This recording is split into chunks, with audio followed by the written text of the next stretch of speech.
moom it ganuk quartier général tey ñaar lañ ci am ñu ngi leen di nuyu on les retrouve ci studio QG pour ziar leen Yaay Fatou merci d'être là defe naa Yaay Fatou ñeenti at a ngi ñuy wër pour inviter le QG munoo fexe ba ñëw. merci beaucoup Pape Cheikh maa ngi lay nuyu. ñëw naa nag tey xëy na tey ko yàlla dogal. parce que tey dama ne woon damay njëkk a tendance ak yow quoi balaa ñuy def émission bi. bu ñu paree émission bi rek ñu waxtaan yow sama frère nga. kontaan nañu ci recevoir la d'habitude heure bi boo ndogoo ba pare looy def. bu ma ndogoo pare su ma defee farata yi rek. bon damay ndogu ak sama waa kër. et puis bu ma defee farata yi toog eggali yenn liggéey yi xam nga rek liggéey moom du dakk. macha allah da ngay def yenn yi et puis après nga tëdd. waaw macha allah bëri na ci ay ponk yoo xamante ni bëgg nañ ci waxtaan ak yow Dieynaba wax na ko sànq oustaz itam wax na ko lan ngay xaar tey ci quartier général bi. alors tey Dieynaba comme ni ma invité. donc dinañ waxtaan ci wàllu microfinance islamique. bi nga xam ne mooy le PROMIS.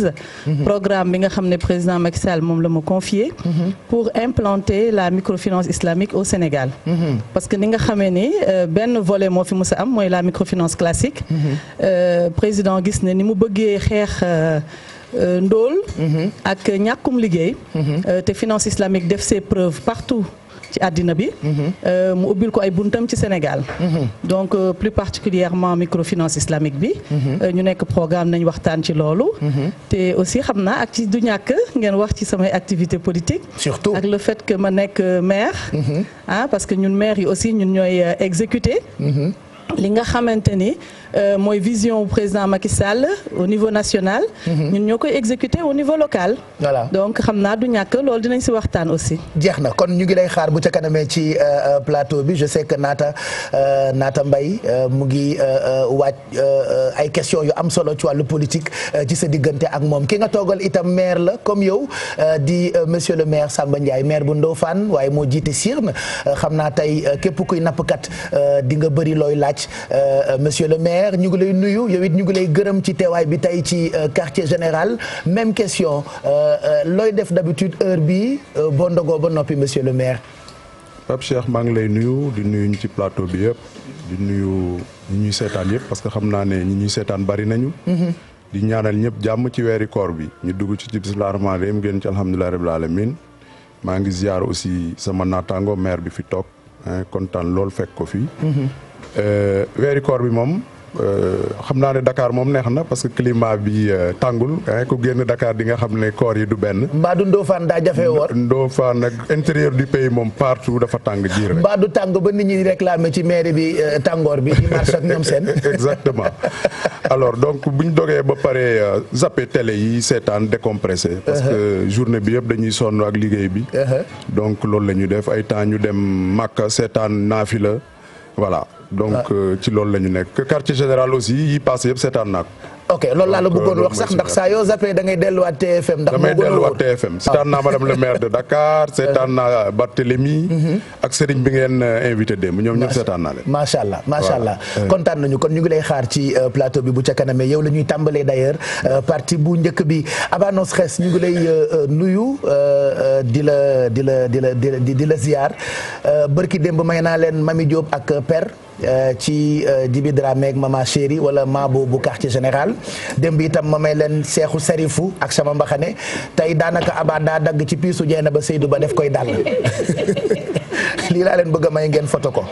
bu la neexee nga jege ko rek ma may ko pause armé leen seen ay téléphone portable ma may leen photo allez armé leen téléphone portable yi ma may leen donc Aba No Stress dafa dagg ci piisu Dieynaba Seydou ba def ko dal voilà gars yi jëlaguñu photo yi de mayaat leen ko yow tam ci ñu photo waaw gaaw leen ci photo yi gaaw ay ca photo leen Aba No Stress dagg ci piisu Dieynaba Seydou ba def koy dal Aba yow yaru woo sax gis nga yenn du dinaa fenn sol sama yii fekk ñu dal ko ci table à manger musuma gis loolu may kaas loolu ndeke rido ndaw si li ma solo ca ne man keroog laa fa gëj ci laa ko bàyyee à vie. waaw mais ñi di jël jesner nag di ko def nappe de table. yabaate la ma sol keroog dañ ko def nappe de table ñu ngi lay nuyu Aba. Mbaye maa ngi lay fay maa ngi nuyu ñi nekk ci plateau bi yëpp. xam naa ne lii du lu may mën waaye dinaa ko jéngu rek jéem koo jéem xaw a dal tuuti ba émission bi jeex ndax dox naa am na ñoo xam ne ci plateau bi dama leen ruus ci plateau bi bokk na ci Oustaz Mor Thiam ak sama professeur moom moo may jox livre yi nga xam ni moom laay lire pour gën a perfectionner sama ay langue maa ngi lay kontaane bu baax a baax Pape Djibril di bëggee ñi nga xam ne ñoo nekk ci plateau bi yëpp bokk na ci ki nga xam mooy Modou Ndiaye ñoom naata ak ñoom ñëpp ku lim juum ñëpp maa ngi leen di bëggee bu baax di bëggee les téléspectateurs de la télévision Futurs Médias pourquoi pas di sa dër bi teel naa ñëw de te commencé waaw Pape loolu la man nag gis nga lii nii lii sax day gën a yokk sama dër bi léegi toog bi nii ne tekki nii comme da ngaa phénoménal dañoo gis ni at bu jot woykat yu ndaw yi dañuy dugg ci gaamu diine ji ñoom ñëpp ñu ngi woy yonent bi bu ca kanamee di nga jàkkaarloo ak Tarba te bàyyi ñoog bàyyi Moustapha du Tarba rek ñoom ñëpp ngi génne ay woy yu méngoo ak weer bi Aba. waaw mais xale yi loolu la Pape dañuy topp actualité et que xale yi ñoom dañuy wan ni fépp la ñu mëne parce que ci bu ñu nekkee ci musique bi parfois nga xool leen ñuy xool international mais avant boobu il faut que ñu laal ci musique spirituelle ba pare xale yi bëgg nañ bu weeru koor ñëwee ñu wane ni ñoom peut-être ay jullit lañu wala peut-être ci diine lañ leen yar ba tax na loolu dañ ñu koy faral di wan fu ñu toll et puis buñ ko wanee yenn saa yi sax nga gis ci ay xale yoo xam ne da nga naan waaw ñii pourquoi pas duñu way lii dëgg la parce que foofu lañ gën a foore dañ leen ñoom dañuy wan rek saa su ne et qu'ils sont des polyvalent quoi fu nekk la ñu mëne donc loolu c'est très important donc on va découvrir en exclusivité ak Aba li nga xam ne Tarba def na ko ak papam Moustapha Mbaye moom dina dëggal li ñuy faral di wax ni lu juddoo ci tàgg bu naawul jaaxali mbokkam Aba no stress phénomène la mais xale yi itam ils sont tellement phénoménal ba jamono bu ne la ca xew dañ ciy dem ak seen ay fans ki ñu dénk ndogu yi ak kilifa yi Gambie la fekk baax waaye ku ne xam ne ni kenn waxatul Gambie à part wala Sénégal à part Sénégal bi la ñuy wax naa sànq ni boo demee fu mel ni Mauritanie dafa mel ni TFM mooy seen télévision nationale nga dem fu mel ni Gambie mu mel ni TFM mooy seen télévision nationale loolu moo tax Awa Gaye découvrir ngeen ko bu yàggul ak Dieynaba Seydou Ba ci télévision Futurs Médias moom itam ci équipe bu télé bi la bokk Awa ñu ngi lay nuyu tey defe naa ci sa tàmbali ak ñun di nga dem won ñu léegi nii ndogu bi nga xam ne ni def nga ko ak ki teewal autorité Gambie fii ci Sénégal. jërëjëf Pape Cheikh maa ngi lay nuyu di nuyu képp koo xam ne yaa ngi si plateau bi bàyyi naa di wax plateforme bi Dieynaba di nuyu yéen ñi nga xam ne yéen a ngi toog seen kër yi di ñu seetaan di seetaan quartier général all the time waaye nag it's a pleasure to be here kontaan naa torop pour toog bokk ak yéen plateforme bi comme ni nga ko waxee rek léegi kenn waxatul Gambia ak Sénégal ndaxte xam naa ne si interview bi ñu war a def ak ki nga xam ne mooy His Excellency the Ambassador of Gambia fii nii ci Sénégal mooy Ibrahima Ousmane Ndour ñu gën koo xamee si Ibou Ndour incha allah moom dinañu wax ndax li nga xam ne mooy Sénégambia bi du léegi lu yàgg la woon ay at yu passé yu yàgg yoo xam ne ngeen baal ma waaye kenn si ñun judduwul woon daf loo xam ne avant ki nga xam ne mooy Jawara Sénégambia bi mu ñëwoon ba Second République bi bi nga xam ne si la Yaya Jammeh ñëw si ngay commencé di dégg Gambia ak Sénégal waaye nag gis nañ ne ki nga xam ne mooy His Excellency Macky Sall ak His Excellency Adama Barrow ñu ngi indiwaat daat li ñu naan de Sénégambia waaye nag comme sama ndogu bi nag comme rubrique la boo xam ne dinañ ko bëgg di gis fii di si quartier général all the time every Saturday mooy samedi bu nekk incha allahu dañuy dem ànd ak kenn ñu seet ñoom lan mooy différence su ndogu Gambia ak Sénégal boobu lañ def bi yoon ndaxte ndéewoo bi ngeen di jëlee bëccëg yóbbu ko xaaju guddi ci nawet bi gis nga comme loolu waaye dañuy dem comme ni nga ko waxee rek ñu dem seetaani loolu nga xam ne defoon naa ko ak ki nga xam ne mooy His Excellency the Ambassador Ibou Ndour mu xamal ñu moom ndax ndogu Gambia ak Sénégal ndax benn la wala du benn اللهم صل على سيدنا محمد الفاتح لما أغلق والخاتم لما سبق ناصر الحق ولا هادي إلى صراطك المستقيم آله قدر المقدار العظيم dama toog ma seet lan la Gambia ak Sénégal bokka ma ne ma jël leen rek lan lañ bokka ma seet ne man taalibe Baay la ñun ñoo bokk Cheikh al Islam ma ne ma ici Aïda Faye Sénégalais yi xam nañ ko Gambien yi xam nañ ko during the First Republic ci jamono sa His Excellency sa Alhaji Dawda Kairaba Jawara Knight Commander of St. Michael and St. George bi mu fee nekk digganteem Sénégal ak Gambie dafa rataxoon torop dafa rataxoon ba nga xam ne ñoom ñaar président Jawara Sir Dawda Kairaba Jawara ak président Léopold Sédar Senghor ku ci nekk ci sa birthday jotaan boobu time télégramme moo amoon ku ci sa birthday jot sa morom da ngay yónni sa morom birthday greetings waaye bi nga xamee ne président His Excellency président Adama Barrow ñëw na moom ak président Macky Sall ñu gën a jàppante ñu xam ne Gambie ak Sénégal benn lañ Gambie ak Sénégal kenn mënu leen xaajale te Sénégambie dafa musoon a existe Sénégal ak Gambie léegi la existé waaye time bi nga xoon before the Berlin War of 1848 Sénégambie moo xewoon gis nga Sine Saalum dafa demoon ba Farafeñe under the reign of Mbega Ndour so division bi mu ngi ñëw rek after di naka la Berlin War sorry Berlin Conference gis nga li xew tey suma liggéey loolu lañ ma sant loo xam ne dafa gën a isi nit ñi li ma may batul xos mooy loo xam ne dafa gën a rataxal diggante Gambie ak Sénégal gis nga su ma fi tegoon sax buñ ma fay salari sax man loolu doy na ma man suma ndogu bi lekk boo xam ne lekk wéru yaram la jën la loo xam ne mu ngay jógee ci géej gi amul diw di nga gis ne liñ togga fi yëpp amul diw xanaa soos bi rek jën la aloko soup xam nga it healthy foog ñu promote li ñoo defar xam nga bisaab bi fii lañ ko béyee buy bi fii la jinjar bi nga balaa ñoo dem di jéegaani di uti leneen ñu jël liñ am lu am Sénégal rek am na Gambie lu am Gambie rek am na Sénégal waaw ceebu jën Sénégal mun nañ ko waaye supa kanja Gambie ñoo leen ko daaxa boobu moom ceebu jën moom nga ñëw Dakar te lekkutoo ceebu jën daal ñëwloo Dakar ay ñas moo tax góoneem yi raw jinne la ilaha Allah ilaha illallah la ilaha illallah Allah la ilaha illallah Excellence Ibou Ndour moom nag mooy ambassadeur bu Sénégal bu Gambie fii ci Sénégal kon yéen a ngi dee xaal di toog ngeen dee enjoy ndogu bi. of course Pape Cheikh dañuy enjoy ndogu bi comme ñun ñëpp fii tey dañuy enjoy quartier général ndaxte Sophie mi ngi ñuy defaral xëdd. comme ndogu nañ ba pare ak ki nga xam ne mooy His Excellency dañuy daal di xaar xëdd bi rek ak Sophie waaye rek man bi ma demee am ak moom interview bi am na loo xam ne daf ma neex torop si ay kàddoom yaa ngi dégg mi ngi la naan ne moom suñ ko fayul woon dara sax mu toog weeri koor jot mu dajale ay nit indi leen di leen jox muy lekk nee na loolu Gambie ak Sénégal rek la am yeneen waaw teranga bi yeneen dëkk yoo dem amul foofu noonu ak leneen tamit li nga xam ne seetlu naa ko torop mooy li nga xam ne mooy suñu culture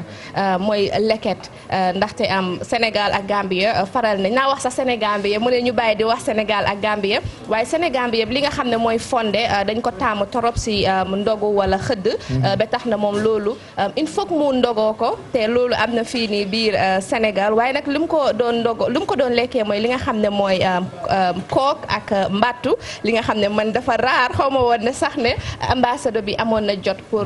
def loolu noonu waaw kon boog ndogu Gambie ak Sénégal amul benn différence yëpp benn la li ñuy lekk fee la ñuy lekk fii li ñuy naan fee la ñuy naan fii nit ñi benn lañ ñoo bokk sant ñoo bokk tur bokk diina bokk lépp ndaxte yéen a ngi gis Aïda Faye foofu noonu ma laaj ko lu tax mu indi Aïda Moubaye nee na Gambie ak Sénégal comme dañu bokk diina bokk lépp te moom mu nekk taalibe Baye moo tax nag mu indi Aïda te tamit kontaan si torop voilà donc ñun dañoo am ay mbokk Gambie Fatoumata Tamba Dia sama bàjjan la ex-Aidex yaayam mu ngi Gambie man sama papa sénégalais la Ndey Ndaak yaayam mu ngi Gambie comme quoi yow Gambie man Gambie laa juddoo waaw man mii Gambie laa juddoo te bari naa fay mbokk. Gambie nga juddoo. waaw à côté rek. si ban dëkk. à côté rek Gambie. fan ci Gambie nga juddoo. fan ci Gambie nga juddoo. boobu xale laa de boobu liir laa de. xam naa biir Kaama. liir laa woon de boobu liir laa de dama fa teel a jugee. mais daal nationalité gambienne point. voilà moom nee na Gambie la juddoo mais fàtte na fan la parce que xale la woon quoi wérul Awa Gaye mu ngi noonu donc sama ndogu la ñuy proposé moom itam every Saturday comme ni mu ko waxee chaque samedi ci quartier général tey nag mu demoon seeti sunu xarit boobu di nuyu tamit Adama Samba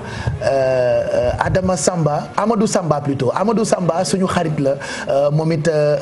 sénégalais la gambien la donc ñu ngi koy nuyu bu baax xaritu Bouba Ndour xaritu TFM xaritu Sénégal la Samba merci fàttewuñu ñoom Bio Ndiaye ak gambien yu mag yi nga xamante ni suñu xarit lañu Oumy Ndiaye London ak Lamine Mangane fàttewuñu Lamine Manga waaw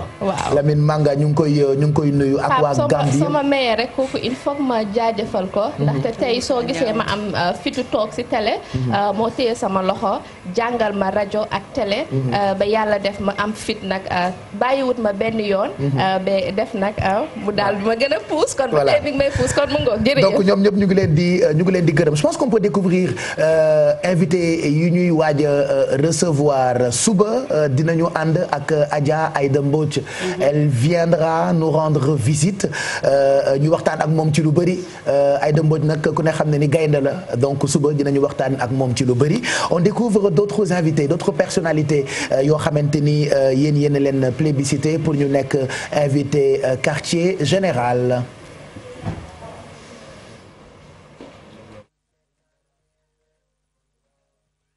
invité daañu waxtaan ak moom ci lu bëri di lu am solo loo xamante ni ñu ngi koy wàcc ci quartier général. Sadio Mané plébiscité moom tamit dina nekk invité quartier général loolu itam ñun ñoo leen ko dikk ñu ngi koy préparé ak équipe bi daan ci ñëw xam naa ci nu mu gën a yaatoo permettre leen yéen tamit ngeen mën a waxtaan ak international bi nga xamante ni moo di Sadio Mané. Naata Mbaye ñu ngi lay nuyu gërëm la encore ci teewaay bi ci kanam dina am ay ponk yu bëri yoo xamante ni daañu ko waxtaan ak suñu ay invité mais dama lay bàyyi nga nuyoog téléspectateurs yi. Pape Cheikh maa ngi lay nuyu di la sant di la gërëm di wax asalaamaaleykum di nuyu ñëpp ñu nekk fii ci plateau bi. nekk fekk samay collègues ak ñoo xam ne ñoo bokk groupe Futur Média. am mbégte nekk fii kon. quartier général yàgg nañ ko xaj na programmé. mais tey la ko yàlla tudd. di ziar ñëpp ñu ñuy seetaan ci weeru sell wi di leen ñaanal yàlla nangu suñu koor. lépp loo xam ne ñaan nañ ko. lépp loo xam ne def nañ ko ci jaamu yàlla. yàlla nangul ñu ko. ci barki Seydina Muhammad sallallahu alayhi wa sallam. di ñaan tamit suñu mbokk yi nga xamante ni di leen ñaanal ñi fi jóge fi ñu jëm yàlla na leen gënal fi ñu jóge yàlla tàbbal leen aljana firdawsi ak képp ku am mbokk Pape Cheikh di jàpp tamit ni ci émission bi xaj na laaj ak tontu yi ñu nar a seq ak suñuy gan ak waxtaan yu ñuy seq sénégalais yi dinañ ci jëriñoo ñëpp ñu ñuy déglu dinañ ci jëriñoo insha allahu rabbi balaa dara xew nag naata yaa may dimbali toi mon amour comme ça ma teel a joxe suukaru koor yi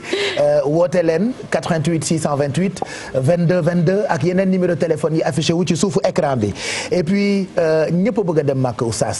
moo tax tey dañuy njëkkee koo xamee ni doom ji la àndal dañu def exclusivité boo xamante ni fii ngeen koy découvrir Aba indi Tarba ñun ñu indi wayjuram di Alaaji Moustapha Mbaye fexe na nag ba dàqantal bi foo tuddee Moustapha Mbaye rek sa xel dem ci borom barrière or ba ca Médine te ku ne bëgg koo ziyaare. ci fas tarak mooy ku bëgg a raw rek lu ngay def. dina metti ci man tey de waaye ci fast track sax damay jël léegi benn téléspectateur comme ça ma jox ko suukaru kooram boole ko ci ñi nga xamante ni seen numéro mën na bokk ci ñi ñu mën a yóbbu màkk ren comme ni ñu koy defee at bu jot ci quartier général ay ca leen 88 le 628 22 22 88 628 04 05 88 628 72 86 88 628 99 80 ci fast track kuy dem màkk yaakaar a tax. waaw Pape loolu la yaakaar xam nga moo yóbbu nit màkk. comme moo yóbbu nit doom tamit dëgg la de. ku sa yaakaar tas rek sa fit dëgg. kon yàlla bu yaakaari tas. ayca jox leen ma benn téléspectateur bu ko defee ñu jox ko suukaru kooram nu mu gënee gaaw tànn sa bu la neex lay doon am na yu ñu fi am yu baax ci kër téléviseur micro-ondes mixeur ak yu am solo yoo xamante ni mën ngeen koo jënd ci site internet bu Jumia da ngeen di def www.jumia.sn bu la neexee itam ngeen télécharger application Jumia bi ça vous permettra ngeen am yu baax et pas cher ngeen mën ko am ci seen ay biir kër donc na kenn dugg léegi ñu jox ko keneen duggaat encore ma joxaat ko keneen duggaat encore ma joxaat ko fii ba quartier général bi jeex même bu fekkee ñu ngi wax bu ñu leen jëlul en direct bu ngeen xasee ba composé benn ci suñu ay numéro de téléphone di ngeen bokk ci ñi nga xamee ni seen wërsëg mën na ne ci ñi ñu yóbbu Makka di dëkkub Moustapha Mbaye mi nga xamee ni moom la ñuy waaj a ibbee léegi quartier général bi tey allo allo. salaamaaleykum. maaleykum salaam. na nga def Pape Cheikh. kooku. man de maa ngi tudd Aïda Diop maa ngi leen di woowee Mboro. yaa ngi ñuy woowee fan Aïda Diop. Mboro. naka Mboro. Mboro ngi nii rek. mbaa Mboro ngi neex. waaw yu ndaw rek. naka waa si fop. na ngeen def ci koor gi ñu ngi leen di ziare bu baax. ñu ngi delloo ziar bu baax Diop. bëgg a dugg nag daaw ba ren mënu maa fexe ba jot la. mais ren mujj ngaa dugg. nga war a fay dafa bëri sax. te ren moo dàq daaw sax parce que ren tànn sa bu la neex la. waaw tànn sa bu la neex la fan nga dëkk exactement ci Mboro. maa ngi dëkk cité Mbay Mbay. yaa ngi dëkk Mbay Mbay. waaw léegi wax ma loo bëgg fukki junni wala télé wala mixeur wala micro-ondes wala machine à café pour sa suukaru koor waxal loo bëgg. man parce que est-ce que bëgguma mixeur bi laa bëgg ak fukki junni yi. déedéet tànn benn la xanaa bëggoo ñeneen ñi am yow it yaa pire. ñu am kay man tànn benn am na ñuy woote daaw géej ba ren te jotuñu. am na ñuy woote daaw géej ak daawaati géej te ba léegi jotuñu. d'accord bàyyi ma jël mixeur bi kon. ana mixeur bi wan leen ma mixeur bi voilà donc mixeur bi yaa ko moom Aïda Diop félicitations mixeur bi Mboro la jëm mooy sa suukaru koor et puis sa numéro ngi fi mën na am leneen luñ lay woowee bu ko defee mu mën laa bett d'accord. merci Aïda jël leen ko ci suuf ñu xoolaat beneen téléspectateur très rapidement ci numéro téléphone yi ay suukaru koor yu duun y a que quartier général pour ça ñu jëlaat beneen téléspectateur allo allo allo allo kooku defe naa amul réseau bu fekkee amul réseau na raccroché bu ngeen wootee bu fekkee téléphone bi mel na ni lu saturé mën ngeen composer beneen numéro parce que ay numéro yu bëri lañ leen tegal enveloppe bu ci ne nag def na 50 000 joxe naa bi am naa fi yeneen muy suukaru koor lu leen neex ngeen di tànn bu leen neexee téléviseur mixeur ak li ngeen bëgg rek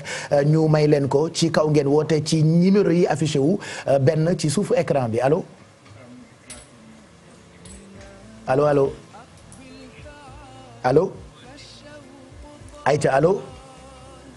gaaw leen donc ñu ngi leen di xaar ci téléphone yi nga xam ne ni mën ngeen cee woote pour ñu teel leen a jox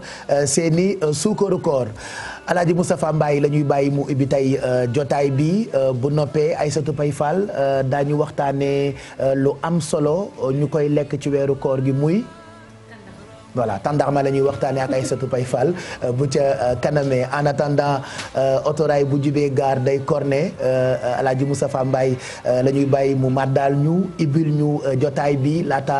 tarba di yegg si doomam ci jàkkaarloom ak Aba No Stress mais j'aimerais en même temps bi bu Moustapha Mbaye di tàmbali ñu recevoir ki nga xam ne ni mooy monsieur le maire Samba Ndiaye tey TFM dina mel ni Ndofane waaye daañu waxtaanee gaalu looco yoo xam ne ni usine bi koy defar mi ngi Sénégal mais dañu ko defaree ak fibre bu baax boo xamante ni dafay tax gaal yooyu am li nga xamante ni moo di kaaraange Alaaji Moustapha Mbaye ñu ngi lay nuyu ñu bàyyi la nga nuyoog téléspectateurs yi. Baye Cheikh ñu ngi lay fay. sama xol sedd na gu ci teew gi ma teew fii ci quartier général. ñun ñoo gën a bëgg. nga xam ni at mu jot dama ciy bëgg a ñëw waaye sunu borom du ko dogal. moom ñaan yàlla na tase fekk sama waa ji na biir. amin garmi yaas. yàlla na waajuram yàlla na dekk ci barsàqu yonent bi. amin amin Mbaye. sama xol sedd guy nag. bi ma ñëwee dégg Gambien yi ndax man dama bëgg Gambien yi. ndax Moustapha jàngi. ma ñëw ci ay jàng di waaj a commencé ñu ne Moussa Mbaye. yow da ngay bàyyi ba ñu tàggaa ba pare bu ñu tàggaa ba pare yow nga tàggaa. waaw parce que ñoom dañoo bëgg di tàggaa. ndax yow boo ñu jëkkee tàggaa ñun du ñu tàggaa. dëgg la de. moo tax mu bëgg Gambien. macha allah sama xol sedd guy nag. jërëjëf. dégg naa fi ay billet màkk nag waaye man pikiru naa de maa ngi xaar yonent bi rek. waaye yow gëjoo fa.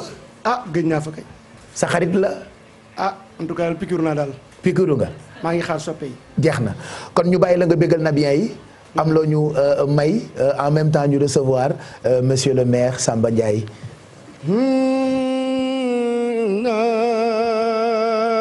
ay waay Muhammadu Rasulullah.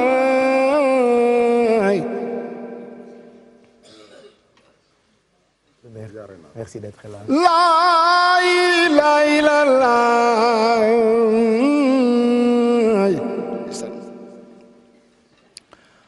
ana ñu bëgg Muhammadu Rasulullah.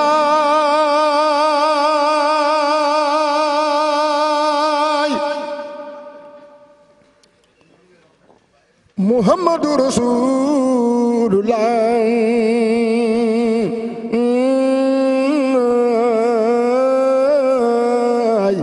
ay waay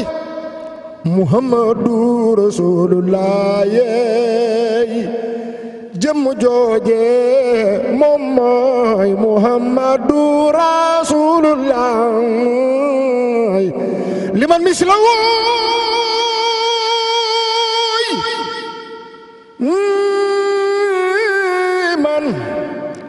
liman misla wooy yon calla Muhammad madadna lillahi daayno ana ñu bëgg Muhammadu Rasulullah madadaruna yon calla Muhammad yon calla Muhammad Muhammadu Rasulullah sama trondoy waaja saabu yon masana xeex mooy gañe mada kenn du ko gañe mada daaru lay me mada daaru naay Muhammadu Rasulullah ina mama maay maa gën giir ina mama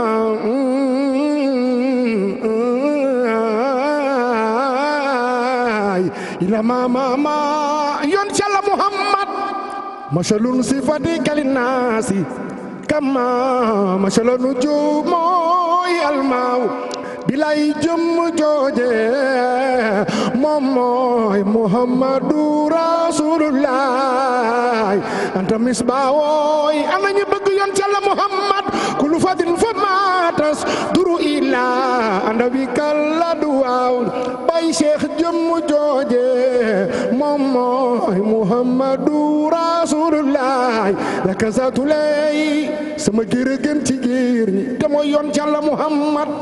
fi damairil kawni tuxtaaru la kalumaat wala baaw bilay jëm moom mooy Muhammadu Rasulullah mama yon calla Muhammad Muhammadu Rasulullah ay waay Muhammadu Rasulullah sama gërë gën ci giir ñi mama dat am nañu sopp yoon calla Muhammad fadratul min rusli illa basharatay hawma bikalan biyaw bilay jëm moom mooy Muhammadu Rasulullah tatabaha yoon calla Muhammad tatabaha joojo waay yoon calla Muhammad bikalu sur watasmo bik aliyaw wa badaw wa waay aliyaw ana ñu bëgg Muhammadu Rasulullah tarbi ci Yusufa neex baat gi ci Daawuda nguruk Suleymaan ga yow dong Muhammadu Rasulullah yaa ko dinkaane xanaa yëgooni yonen bu ne balaa ñëw de déclaré sëg ñëw moom yonent bi ndeketi ndaanaani ay way ndaanaani yow dong yaa leen may lu ñuy daan bay Cheikh ndaanaan boobe du kenn ku dul Muhammadu Rasulullah tarbi ci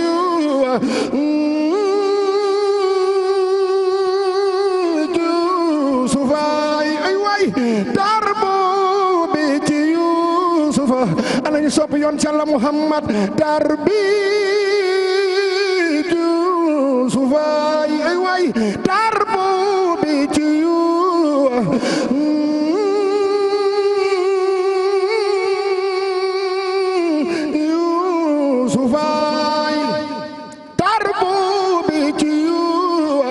neex baat gi ci Daawuda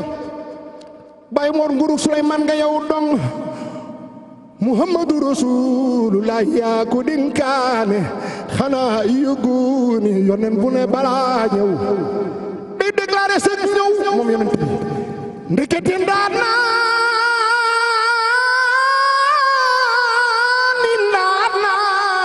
ay way ndaat naani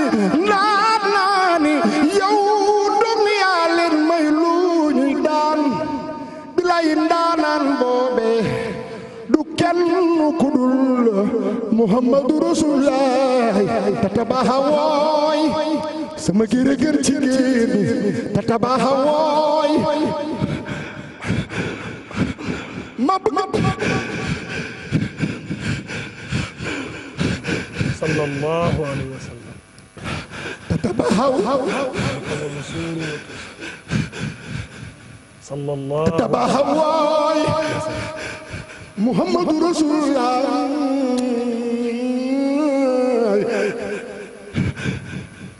tatabaha wooy maa gën gi Muhammadu Rasulullah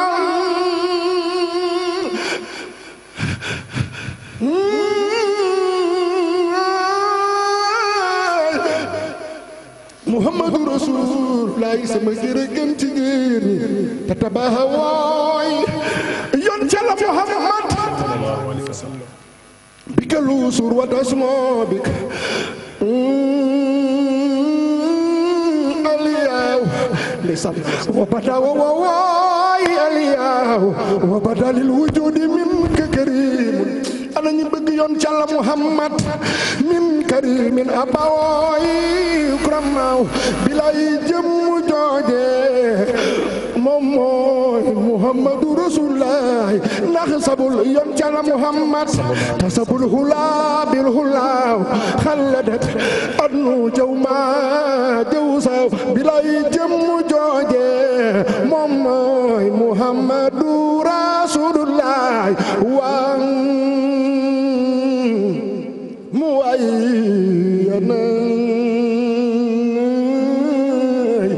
ka shams min kamadiyun asfarat anu laylatul xaraar na ñëpp dug taxaw màggal yonent bi laylatul mawlidi lazi yon cala Muhammad laylatul mawlidi lazi yon cala Muhammad kaana li diini sururun bi yawmi waziyaw wan tuwalate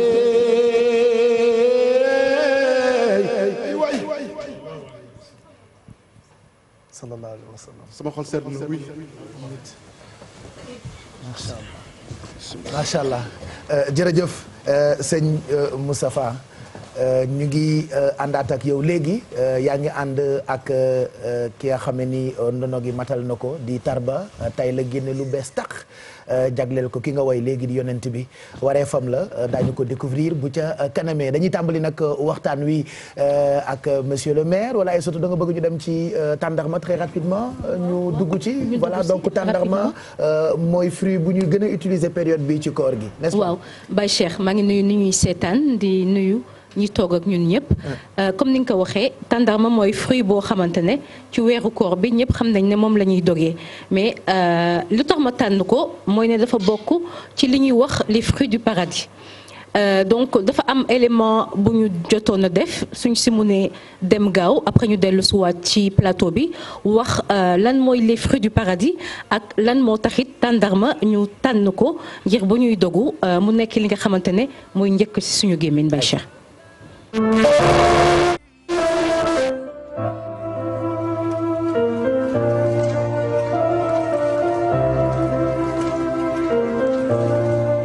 tàndarma ji 4 façons la 4 façons la dañoo mën nuroo wut bii xam nga mi ngi nekk Arabie Saoudite bii foofu yi nga waxan ak bii waaw loolu la di wuute la bii maa ngi ko jaayee 2000 francs bii maa ngi ko jaayee 1500 bii maa ngi koy jaayee 1500. kilo bi waaw kilo bi. nit kilo bi maa ngi koy jaayee 1500. ah dinañ jënd bu baax a baax nag waaw ñiy jënd. koor gi moom sa business dina dox bu baax. ah day dox kay moom day dox bu baax a baax a baax a baax ñu ngi dox bu baax a baax. dox bu baax bénéfice bi war. waaw dina baax tubaarkàlla mu ngi koy sant bu baax a baax rek yàgg na ah mat na juróom fukki at yàgg na. daal koor gi jeexee ba nga xam ne yii jeex na damay dem ci àll ba bay. mu ngoog donc tàndarma moom ngeen tuddee yéen tubaab bi daat. ko tuddee mais dañuy wax ne mooy ci alxuraan mooy aliment bi njëkk bi nga xamante ne moom la ñu recommandé. léegi da ngay seetlu sax bu jigéen nekkee jigéenu biir dañ la naan lekkal tàndarma bu doom juddoo dañ la naan li nga war a njëkk jël def ci siñu xale bi mooy tàndarma. et te boo seetloo lan moo taxoon naar yi bu yàgg ba ni tàndarma amee solo ci wàllum santé ci wàllum nutrition ak yëpp. da ngay xool bu njëkk ba ñi nekk ci désert bi naar ñi soo gisee dañ doon yore bu yàgg ba seen ay chameau. di dox lu yàgg ndox amul ak yooyu tàndarma bi ñu doon lekk daf leen di may kattan nga xamante ne dinañu mën supporter dox lu yàgg duñu gis oasis foo xamante ne am na ndox. tàndarma googu nga xamante ne moom lañ doon lekk moo leen koy permettre. donc ginnaaw jigéen ñi nga xamante ne jigéen yu wérul yi ñoom la ñuy wax ñu lekk tàndarma. c'est un fruit du paradis mais dafa am boo xamante ne dafa am catégorie spéciale boo xamante ni yonent yàlla Muhammad sallallahu alayhi wa sallam moo ne woon nañ koy tàmm di lekk ñu ngi koy tuddee à la joie. mooy ban ci. mooy bu nooy bi la tàndarma bu nooy bi. ñu tuddee ko à la joie donc dañ la naan. parce que dafa am ñaari xeet. am na bu wow tamit tàndarma bu wow. ak bu tooy. donc dañ la naan boo si lekkee juróom-ñaar tàndarma yi. lu ci mel ne sorcellerie ak bu ñu la doon jéem a empoisonné maanaam daal dara du si jàpp. kon yow dinañ la wutal tàndarma ndax da nga mel ni sorcellerie daf laa jàpp fan ndax da ngaa yokk seen niveau. waa jamono ju ne ak la cay xew. moo tax nañ la peeseel kilo. waa léegi wuyu ma. léegi donc boo jëlee juróom-ñaari tàndarma nga lekk ko à jeun. dañ la naan poison du la jàpp. sorcellerie sa poison ma jàpp xam na sorcellerie du la jàpp tu vois donc mu bokk ci li ñuy wax les fruits du paradis mais bu ñu xoolee tamit am na yeneen fruits yoo xamante ne ginnaaw tàndarma solo ci ñuy wax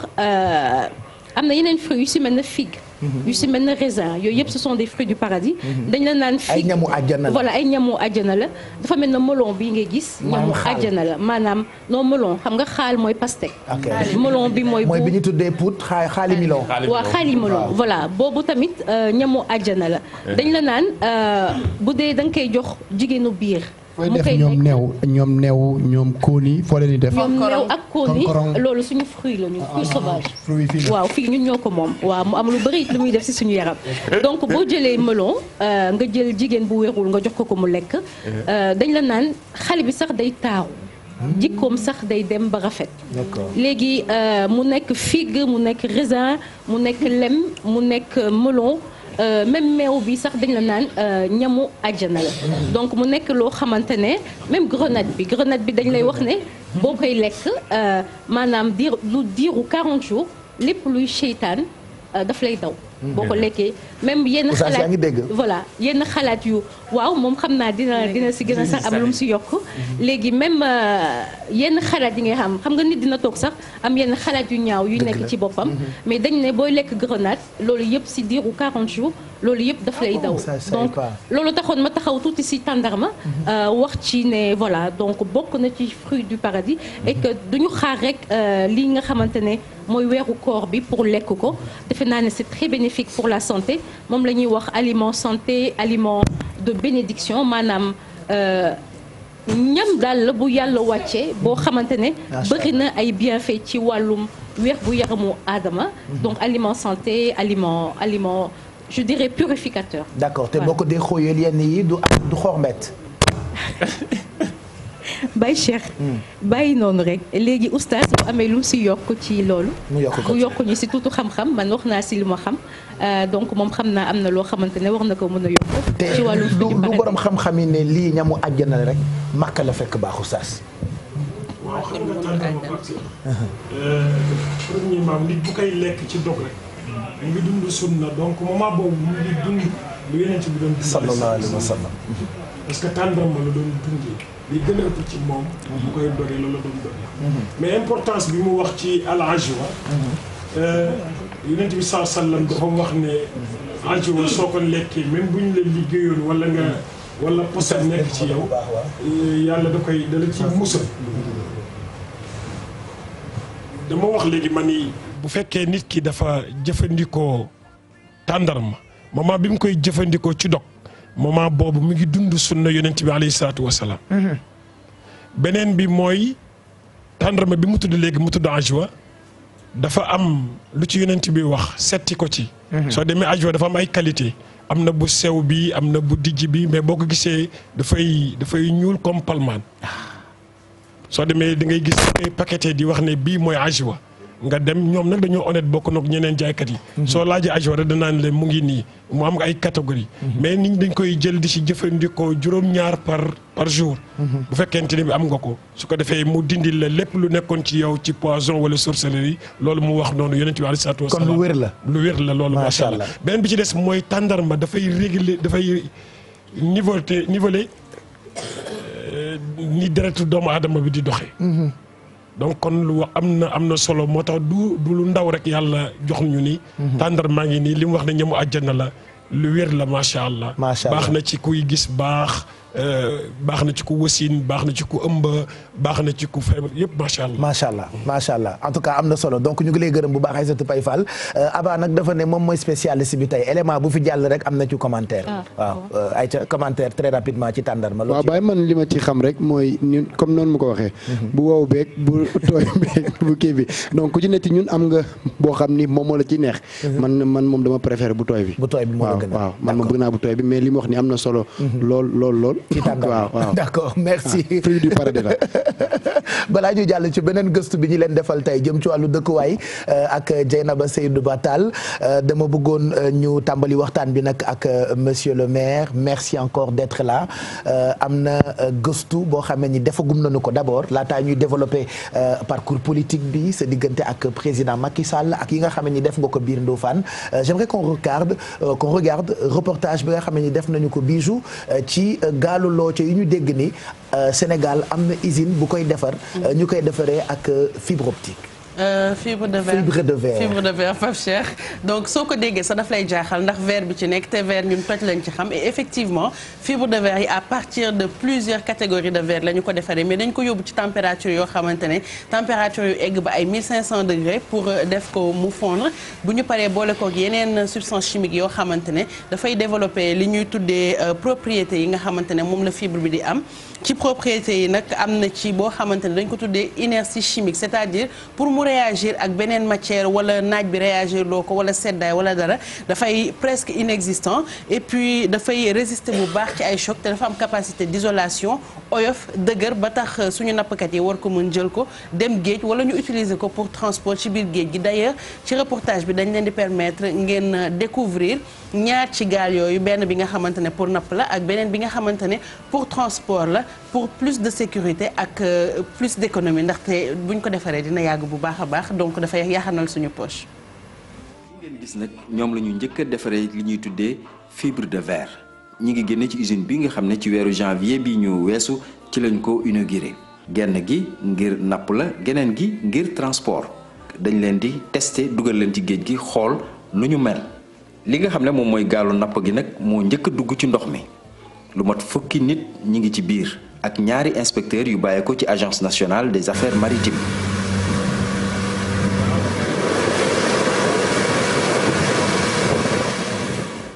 gannaaw gaal gi jël nañ bateau bi nga xam ne transport mooy njëriñam ñaar fukki nit ak ñaar ñi ngi ci biir ñaari inspecteurs yooyu jógee ci agence nationale des affaires maritimes ñi ngi ci biir gannaaw bi ñu defee nag benn virée ci biir géej gi lu toll ci ñeent fukki minutes bi ñu génnee ñoom lii lañ ci xalaat. gaal bi bees tamit buñ ko defaree ba pare am na lu ñu ciy xool balaa ñu kaa bàyyi ci biir géej ñu leen di liggéey dañ jéem a seet parce que gaal tamit du da ngay daw rek jëf xocc léeg-léeg gaal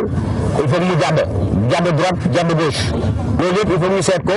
seet ndax yow mi toog ci biir gaal bi bu defee un tour à droite wala un tour à gauche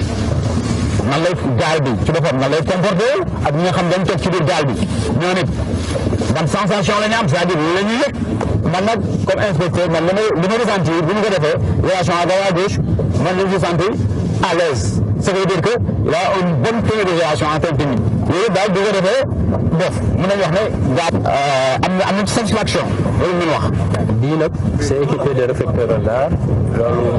navire de commerce bu am radar te yëpp am nañu radar ñoom dañ ko mën a détecté pour éviter souvent nag bu ñu toog benn wala ñaari dañu enregistré benn wala ñetti accident yoo xam ne nekk ci navire de pirogue ak navire de commerce yi maanaam saxaar su mag donc loolu lu baax la te liy dimbali suñu mbokk pêcheurs yi la. tey dañu ñëw fii ci usine Wakam bi pour ñëw donc xool gaal yi nga xam ne moom lañ njëkk a génnee ci usine bi muy ñaari gaal benn bi fukki mètre lay def pour napp la mën na jël fukki nit ak benn kees boo xam ne ci la ñuy def bagage yi jën boo xam ne mën na beneen gaal la boo xam ne day yóbbu nit ñi ñu bëgg a tukki boo demee ci île yi Saloum Casamance wala ci boori Ndar nit ñaa ngi tukki soxla gaal gaal bi loolu mooy njëriñam alors loolu nag comme dañ ko defaree fii dañoo woon suñu naataango yi nekk anam ñu yónnee ñu ñaari inspecteur ñu ñëw xool ndax gaal yi niñ ko defaree jaar na yoon parce que nag dafa am ay tegtal yu ñu teg yoo xam ne kuy defar gaal ku ne ci nga war a jaar donc ñoom xool nañ ko am nañ ci yaakaar en tout cas ñu ngi xaar seen rapport bi bu ñëwee ba ñun lépp baax na bu boobaa nag ñu mën a jël ñaari gaal yi nag jébal ko ki nga xam ne mooy njiiti réew mi parce que nag moom moo ñu teg ci situation ak condition yoo xam ne tey mën nañ yegg si ba fii. ak gaal yi nga xam ne nag moom lañ defaree fibre de verre lii nga xam ne lii moom mooy napp gi maanaam ñu koy wax pêche artisanale day nekk lu gën a mucc ayib ñi nga xam ne ñoo ciy liggéey gën ci mën a dund wante it li nga xam ne lii moom mooy transport bi jaaree ci wàllu dex gi wala ci géej gi day gën a wóor te day gën a neex maanaam ku ci dugg da ngay tukki bu mucc ayib. mu doon lu baax loo xamante ni njëriñ la pour Sénégal njëriñ surtout pour ñi nga xam ne ñoo yëngu ci wàllu napp li ñu fi dégg ci ay mool yu faatu Pape Djibril defe naa bëri na ci ñàkkum kaaraange gi ñu seetlu ci seen i gaalu looco mais désormais Sénégal am usine boo xam ni day defar gaar yoo xam ne ni verre la ñu ko defaree boo ko déggee mën nga tiit comme li Bijou expliqué waaye moom xam naa dina wax ci mesure de sécurité yi ñu teg mais lii bokk na ci ay points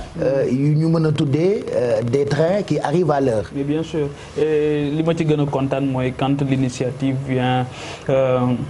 d'un élu local. C'est important parce que tant que décentralisation nekkul réalité. lu ñu bëgg ci suñu développement du ñu ko am. te boo xoolee acte 3 de la décentralisation li mu bëggoon mooy des territoires viables et compétitifs porteurs de développement. te loolu pour mu mën a am il faut aussi que ñu am élu yoo xam dañuy am conscience. bu mag a mag au-delà de la routine du train-train quotidien ñu xool nan la ñuy def ba développer ay initiative te lii wax nga dëgg effectivement boo jëlee Saint-Louis tey rek je pense en 2017 embouchure bi pas moins de 221 personnes ci lu ñu xam ñoom ñoo faatu foofu boo gisee aussi ñiy dem diggante suñu diggante ak Mauritanie au-delà des licences de pêche au-delà des gardes-côtes ñi nga xamante ni seen bakkan ci loolu lay daanu mais xëy na ñeneen ñi nga xamante ni ñooy dem les conditions requises du ñu ko mën a am pour mën a songu géej gi ni nga xam noonu lañ ko war a songee de façon convenable te loolu je pense que ne il y a une dimension information il y a une dimension sensibilisation balaa ñuy ñëw ci li nga xamante ni moom moo mujjee mooy la répression te ñett yooyu yëpp je pense que ne benn bu ci nekk li ko war a sous-tendre mooy infrastructure de qualité. yoo xamante dina mën a répondre ci ñoom li nga xam moom la ñu bëgg. voilà je pense que mën nañu ibbi waxtaan bi léegi monsieur le maire balaa ñuy dem Ndofane Dakar la ñuy njëkkee waxtaane usine bi d'abord. Sirne la tudd yaa ko jiite lii ci ngëneel ci gaal yeeg ñoom seen dafa intéressé ku ne ku ko dégg da ngay bég ci xeetu point bu mu bokk ci wàllu développement wu Sénégal. jërëjëf Pape Cheikh auzu billaahi mina shaytaani rajiim bismillaahi rahmaani rahiim asalaamaaleykum wa rahmatullah maa ngi leen di nuyu yéen ñëpp ñu ci plateau bi di nuyu aussi borom kër gi Youssou Ndour di ko féliciter parce que liggéeyam moo indi lii citoyen bu nekk da nga war a fier ci moom di nuyu ñi ñuy seetaan ñëpp di ñaanal ñëpp jàmm comme ni nga ko waxee ñun ñoo jiite Sirne muy société des infrastructures de réparation navale di société boo xam ne ñaari mbir lañ ko jox. muy mbiru réparer bateau yi nga xam ne moom moo jël activité boobu jox ko Dakarnave muy société privée. ñuy représenter état bi. ci activité boobu parce que Sirne société état la. beneen activité bi nga xam ne moom la ñu dënk mooy fexe ba defar gaal ñu tàmbale ko ci Sénégal. kon ci loolu la ñuy waxtaanee defar gaal nag moom. yomb na yombul mais liñ ci war a njëkk a jàpp mooy dañ cee taxaw nguur gi daf ci taxaw pour mu am transfert de technologie parce que xam nga lu nekk ñu ngi ko fiy jënd bitim réew xëy na caméra yeeg yeneen affaire micro yeeg lu ci bari bitim réew lay jóge mais nguur gi dafa jàpp ni ñu ngi jëndi oto bitim réew lu nekk lépp alors ñu ne nag léegi nag wax dëgg yàlla ku dem ba am 718 kilomètres de côte juróom-ñaar téeméer fukk ak juróom-ñetti kilomètres boo xam ne moo nekk ci yooni géej boo jógee ci suuf Casamance jëm ba Ndar ci kaw ku am lu ma ñeenti junne kilomètres ci ay ndox ci biir Sénégal Casamance Sine Saloum dans le nord mais loolu yëpp ko am nag war ngaa mën a góorgóorlu nag am ay jumtukaay yoo xam ne yaa koy defaral sa bopp muy daw ci biir ndox ma donc loolu mooy li nga xam ne moom moo indi projet bi alors mais xam nga loolu boo koy def il faut nga xalaat marché consommateur bi kan la war a doon mais xam nga Sénégal na buñ koy wax li fi jiitu mooy napp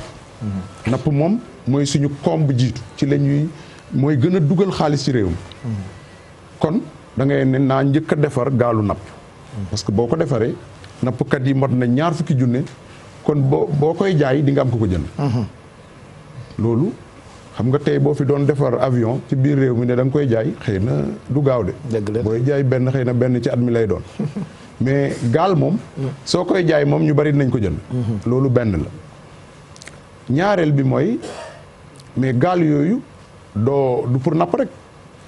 tey Pape Cheikh yow boo jógee Dakar pour dem Thiès doo am problème oto ngay jël léegi dem sa yoon wala nga jëm Saint-Louis wala nga jëm Ndofane maa ngi leen di nuyu yéen waa Ndofane bu baax mais tey boo jógee Bassoul pour dem Bassar wala nga jëm Niodior jëm Dionewar mais problème bu mag a mag ngay am man dama ko def wala nga jógee Jifeer di dem Moundé jeex na wala nga jógee Kassel di dem Hilool exactement man dama ko def dama jël benn jour ma ne naa dem ci île yi xool lan la ñuy dund ma dugg gaal def naa 8 heures de gaal c'est-à-dire entre les îles 2 heures ngay def donc ma def ay diggante îles yu bari alors bi ma fa jógee daf ma permettre ma natt xam ne projet bii ñu nekk nii moom amalul njëriñ nappkat yi rek mais am na sénégalais yoo xam ne tey war nañ taxaw ci seen biir pour que ñoom itam ni nga mën a jógee Dakar dem Ndar ñoom itam ñu mën a jógee benn île dem beneen île loolu moo indi ci projet bi ñu taxawal gaalu napp ba pare defal aussi gaal yi nga xam ne day yóbbu nit ñi parce que loo seetlu mooy accident yi dëgg la bari na ci napp bi mais accident bi fi amul semaine passée lan la ay nit ñu demoon tukki di ñibbisi mais ñooñu bu ñuy tukki xam nga lan la ñuy dugg gaal yi ñuy nappe la ñuy dugg mooy looco yi rek ñiy toog ci suuf ëmb yi teg ci biir ñiy toog ci boori gaal gi alors man dama ko def alors que vraiment defar gaal warul jafe-jafe boo xam ne Sénégal waru ko mën a defar ba nit ñi di ci jëriñu looloo tax nag ñu def expérience bi defar benn boo xam ne 22 places la vraiment nit ñi nekk ci à l'aise mën a def seen bagage mën a voyager en toute sécurité bon bu loolu passé sax ginnaaw napp bi ak transport bi gaal yi mën na sax développer tourisme parce que tey boo xoolee bu ñuy wax tourisme boori géej moo tax ñuy wax kon pour touristes yi jógee Dakar dem Mbour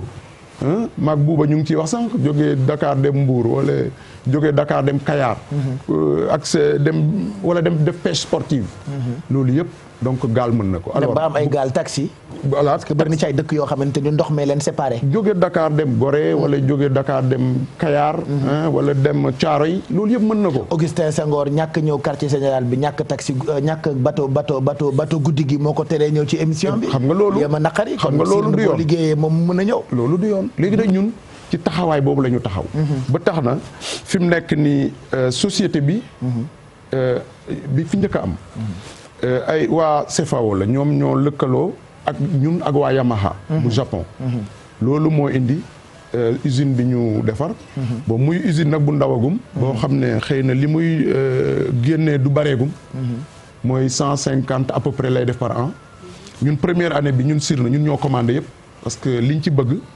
mooy nguur gi mën a équiper ñi nga xam ne dañ leen war a mën a équiper en urgence loolu lañ njëkk a def mais année yi di ñëw muy par exemple 2020 ñoom bu ñu defee production bu boobaa incha allah dinañ ubbi marché bi nit ñi mën ko jënd donc ci loolu la ñu nekk mais ñu jàpp ne daal ren li ñuy produire mooy gaal pour napp ak gaal pour li nga xam ne moom mooy transport avantage u gaal yi nag xam ngeen ko mooy soxna si wax na caractéristiques yi mooy dëgëraay bi xam nga boo dóoree gaali fibre de verre nga xam ne bokkul ak gaali bant parce que gaali bant inconvénient bi mooy lan mooy d'abord bant même loo ci liggéey étanchéité day jël ndox ensuite ay éléments la yooyu assemblé boo leen di assemblé booy assemblé dara dina am joint ensuite boo leen di assemblé xëy na nga utiliser pont xam nga pont moom ci biir géej xam ngeen ni muy mujjee donc loolu yëpp inconvénient la ba pare day dégradé wu mën na dem ba indi sax ay problème u hygiène alors que fibre de verre dama koy misaal rek moo béton xam nga béton Sénégal li ñuy wax béton nag du béton de béton du xeer yi béton mooy suuf ndox ak xeer soo ko mélangé mooy béton xam nga boo ko mélangé def ko ba mu wow xam nga day dëgër loolu mooy béton alors donc ci misaal fibre de verre aussi ay film la yoo xam ne dafa am ndox bu ñu koy booleel moom lañ mooy produit chimique bi ngay wax moom la ñuy defar teg lañ ci ay couche ba nga xam ne boo ko bàyyee moom itam bu woowee day dëgër donc ñoom ñoo boo xoolee ñoom ñaar ñoo bokk caractéristique te ni ñuy defaree boo jëlee tey brique nga bëgg ko defar xam nga da ngay jël moule def ci say xeer say suuf yooyu mélangé mooy li ñuy defaree brique après nga génnee sa moule brique bi des nga defaat beneen ainsi de suite gaal aussi noonu lañ koy defaree fibre de verre dafa am moule boo xam ne mën nga cee defar fukki gaal du ne chaque jour rek da ngay ñëw rek commencé waat def benn gaal bees non moule la boo xam ne ci ngay ñëw lal ci may wax noonu def produit yi boo paree nga décoller mu dem nga jël moule bi defaraat benn gaal moo tax booy xalaat ci gaal da ngay réfléchir da ngay da ngay def conception boo xam ne leer na la ne yenn modification du ci amaat parce que moule bi dafa cher imaginel gaal buy def 22 mètres nga war a defar moule bi dafay cher ba tax na kon bala ngaa def moule bi ba mu leer la ne lii nga bëgg da nga koy dessiner xalaat ci bu baax ba mu leer la ne lii du am benn modification en tout cas du point de vue de la coque aménagement yi ci biir moom mën na am ay modification bu loolu paree nag nga doog a muule sa gaal def ci benn ba def ci fukk ba fanweer xëy na muul boobu dina màgget nga defaraat beneen donc loolu mooy li nga xam ne moom lañ noonu la ñuy defaree gaal en fibre de verre léegi nag am na aussi côté moteur am na ñaari modèle ñun defar nañ ci ñaari modèle xam nga ñun Sirna am nañ sax brevet d'invention c'est bien ça oui parce que dañu def ay études def ay enquêtes ci Sénégal ñu ngi avancé def concept gaal déposé ko OAPI organisation africaine de la propriété intellectuelle ñu defal ñu brevet d'invention ñun waa Sirna sur 2 modèles de gaal en fait loolu yëpp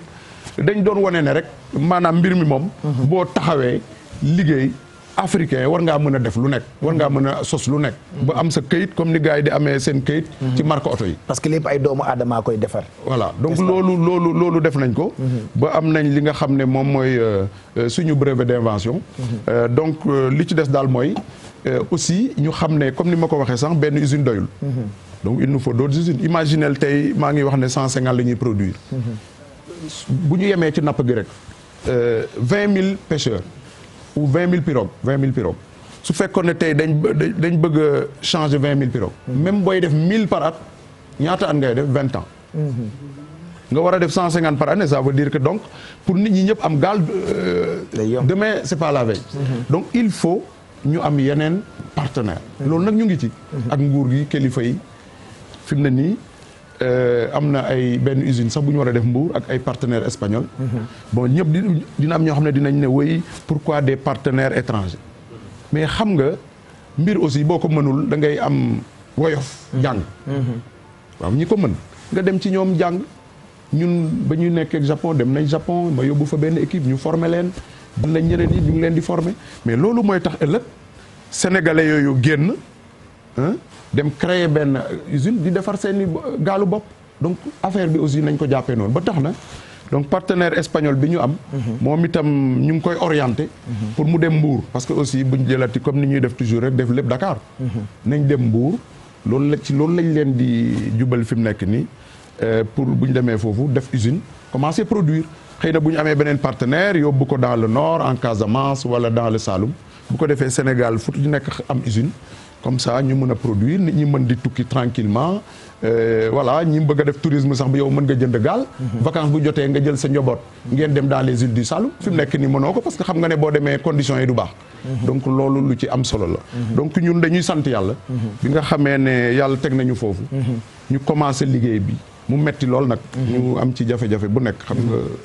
ay temps booy def yenn yi innovation souvent du yomb mais ba ren 2019 yàlla may ñu ba vraiment li ñu bëggoon te suñuy kilifa jàppale ñu ci ñu yegg si fi mooy dem ba am usine boo xam ne day produire ay gaal de transport. moo tax tey ñu invité la ci plateau bi pour gën a mën a wan sénégalais yi ni am na yu fi ne yoo xamante ni mën nañoo jëriñ ci fànn yëpp Aïssatou Naata. waaw monsieur le maire maa ngi lay nuyu. man si benn fànn rek laa bëggoon taxaw wax na ne voilà ñi ngi ci mbir mi pour que ñu bàyyi pirogue yi nga xamante ne pirogue en bois yi la ñëw si pirogue en fibre de verre yi pour man lu am solo la ndaxte tey. imaginez ñu ne 20 000 pirogues ci Sénégal te pirogues yi buñ koy defar ci bant la. bant yi fan lay jóge ci garab. ñu nekk ci jamono ju doy waar jamono joo xamante ne ñu ngi wax problème mu climat problème mu te xam nañu Sénégal nu mu mel dëkk bu tàng garab amu fi di nga dox ba sonn doo gis. ker boo taxaw garab boo xamante ne mën na wàcce ker mu ci àll ba ñi ngi dagg garab yi pour defar ay pirogue donc je pense que initiative bu ñu war a taxaw la gën ko dooleel ngir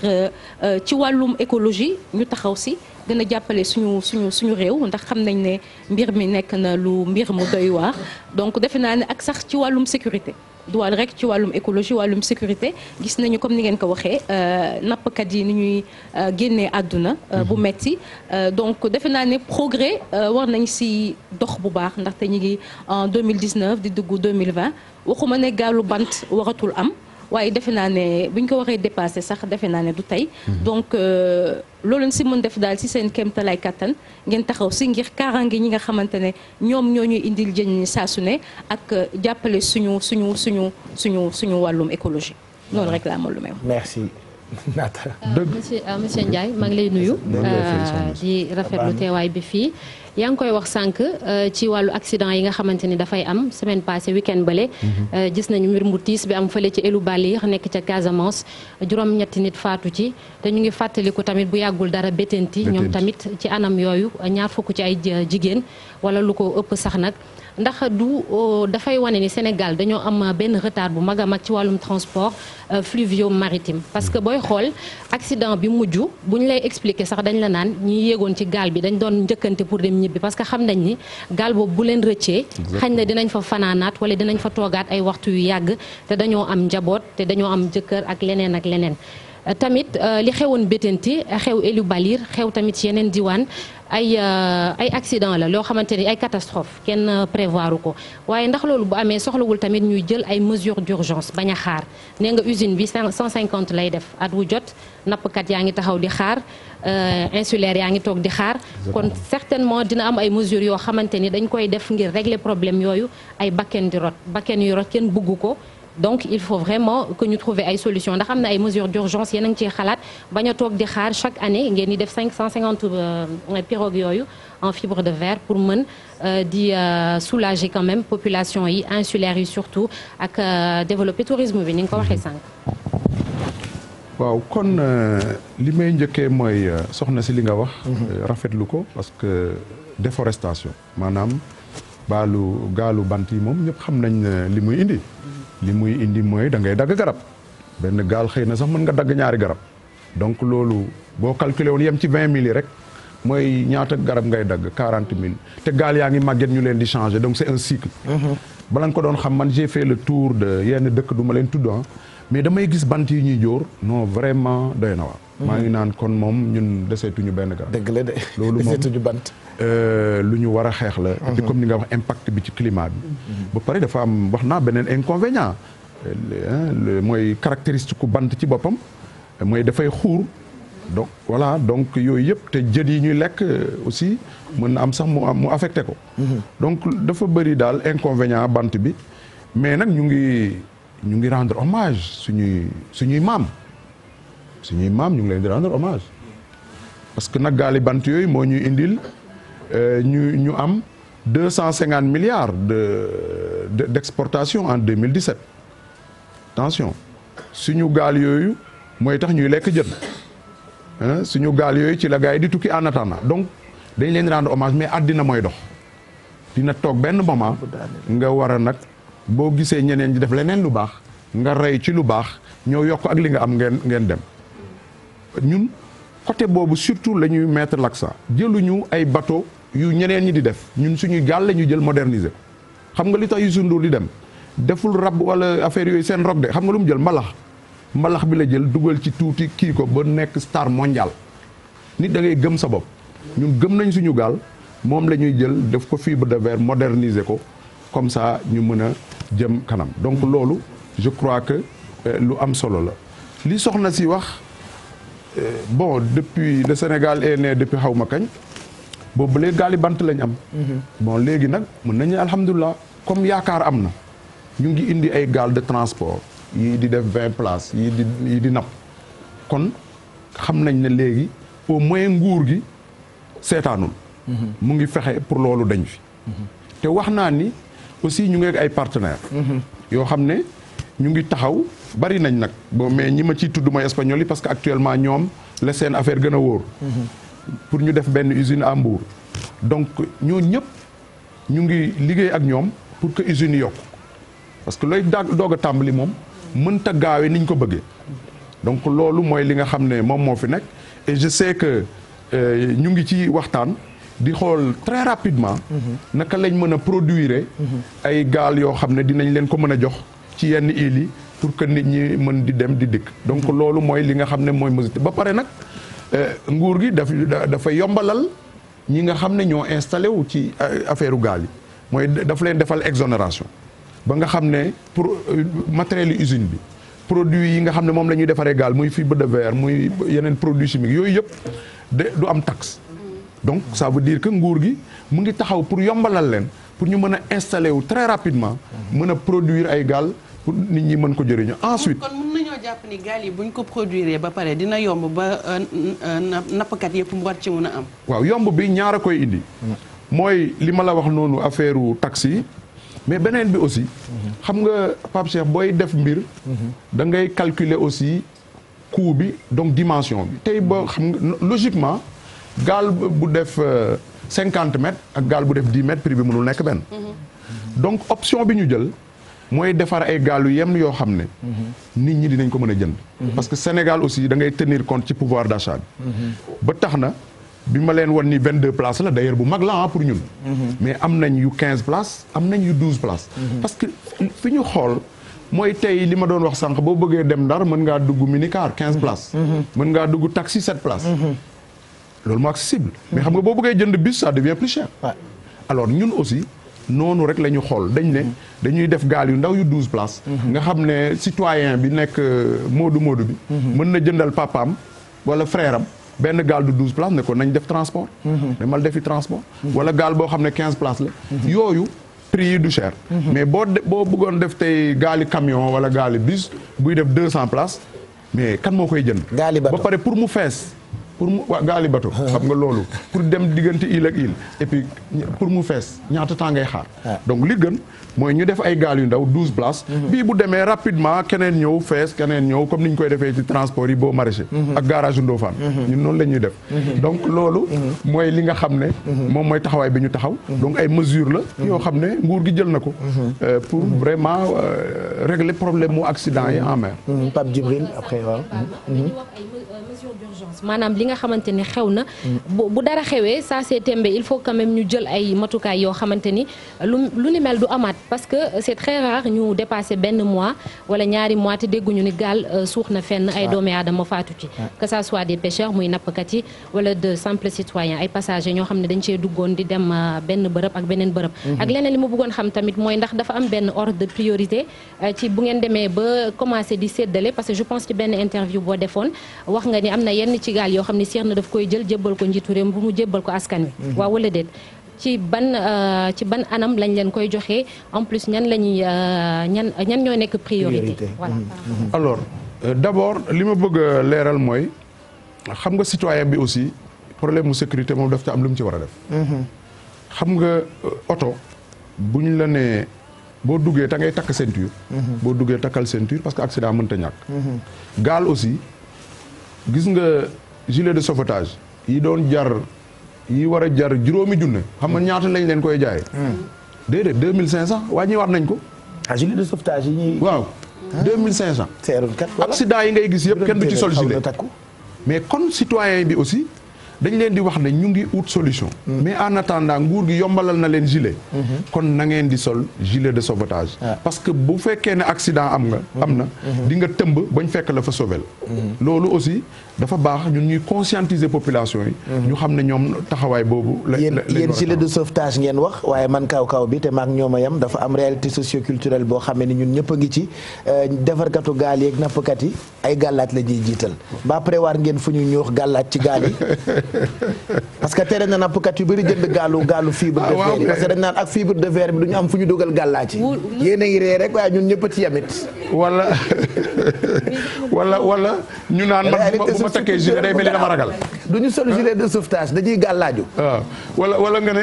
gàllaaju ba pare ne non bu ma fi mu ne nii comme gàllaaj bi wóor na ma sëriñ bi nee na ma man du ma dee donc et puis bu ma takkee gàllaaj day mel ni sëriñ bi li mu wax lu dëgg wala ñeneen ñi ma toogal dañu naan kii dafa ragal c'est vrai du affaire u ragal je pense que Pape li mu wax ni mooy xam nga gaal yu njëkk yi dañ ko doon liggéey ba ci bopp yi dañ fi doon dugal ay téere yu baax ci biir gaal yi ay bopp yaboo yëpp day am est-ce que gaal yi xooxu tàndarma yëpp laa dajale mu ngi ma teg non ñun na franchement suñu gaal yi vraiment xelaatuñu woon téere moo tax waxtaan baax léegi fi mu ne nii suñu demee man am naa benn question mais am nañ ay coffre quand même coffre à bagage pour parce que mën a defee seen i ndox c'est sûr que seen i fii ñàkkul ay boromi gaal yuy bañ a jënd wala yuy bañ a wut gaal yooyu ndax ñàkk fu ñu dugal seen i gaal mais ne nañ xam ne gaal bu baax bu dëgër fibre de verre moo gën a dëgër téere moo gën a wóor téere nag en fait am naa benn question ci fekk baal ma dama bëggoon laaj ci côté pêche bi côté napp bi parce que comme ñun suñu mool yi ni ñuy nappee nii et comme fii laa tourné jël mbaal bi dugal ci biir te ay 22 personnes ngay wax ak équipage bi dem di nappi comme fii laa tourné wala ñi nga xam ne gaal yi dem def semaine dem napp yi dellu siwaat ak gaal yi nga xamante ni bi façon boobu est-ce que ni ñuy liggéeyee nii ñun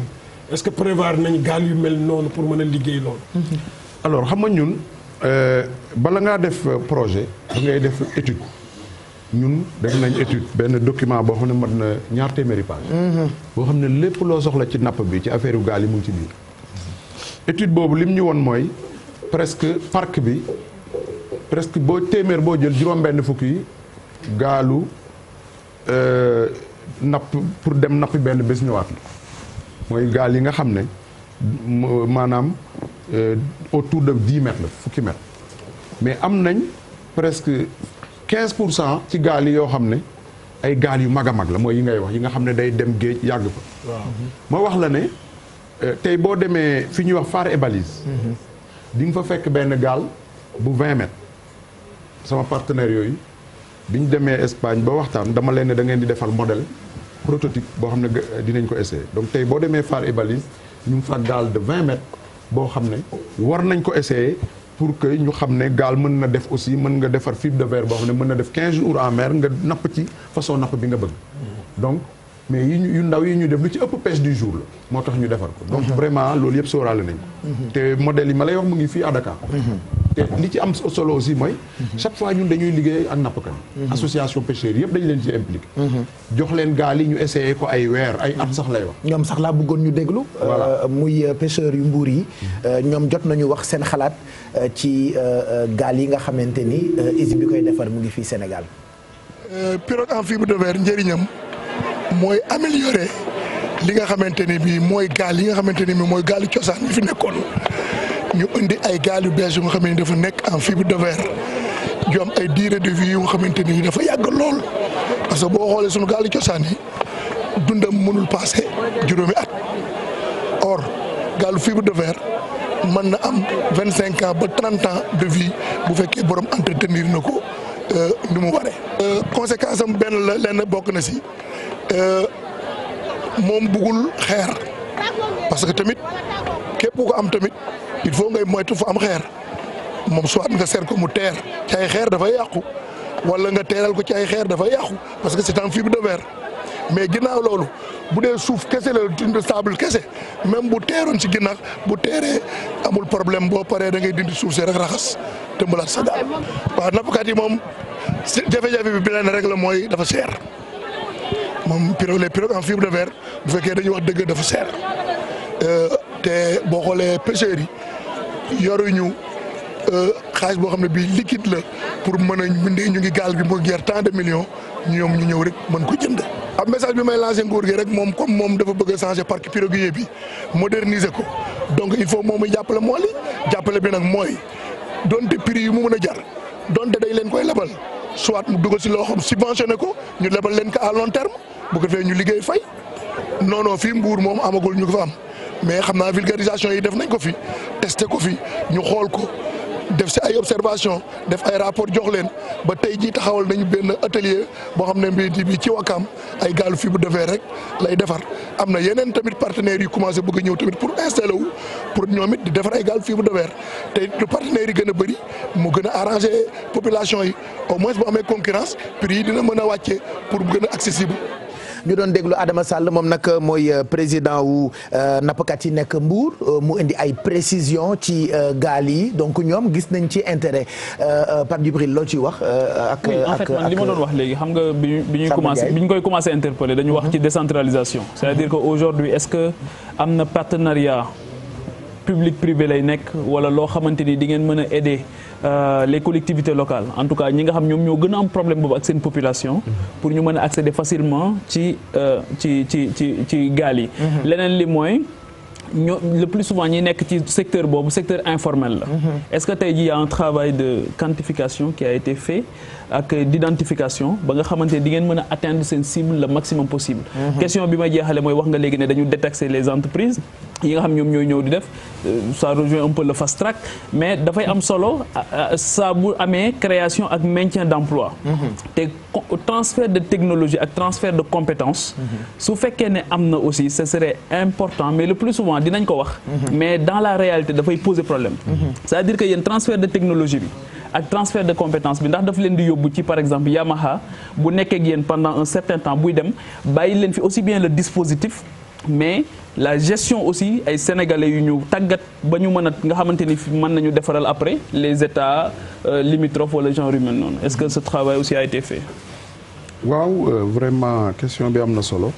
li may wax rek mooy partenariat public privé moom foo ko dégg rek mooy lëkkaloo la diggante nguur ak ay privé lëkkaloo boobu am na li ko wone mooy comme ni ma la wax. nguur fexe na ba société bi fi nekk privé bi defal nañ leen équipement yëpp hors taxe ba actuellement sax ñun am na benn dossier bu nekk ci circuit bi boo xam ne sir na ci boppam dina bénéficier ci exonération ba nga xam ne bépp partenaire am bu ñëw moom dina la mën a transférer exonération boobu nga mën a installer wu mën a def sa production. donc partenariat public privé bi amul apport financier bu état amul apport financier bu sirne bi nga xam ne moom mooy représenté état partenariat public privé mooy ñoom dañ leen di accompagner comme ni ma wax defal leen exonération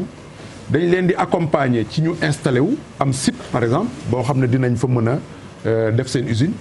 accompagner leen aussi boole leen ak le marché mooy nappkat yi ba nga xam ne nappkat yi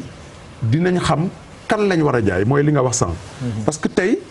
ñun liggéey bi ñu def identification bi mooy nappkat pour nga nekk ko pour ñu xam ne yow war nañ la mën a jaay da ngay am licence de pêche. am permis de pêche.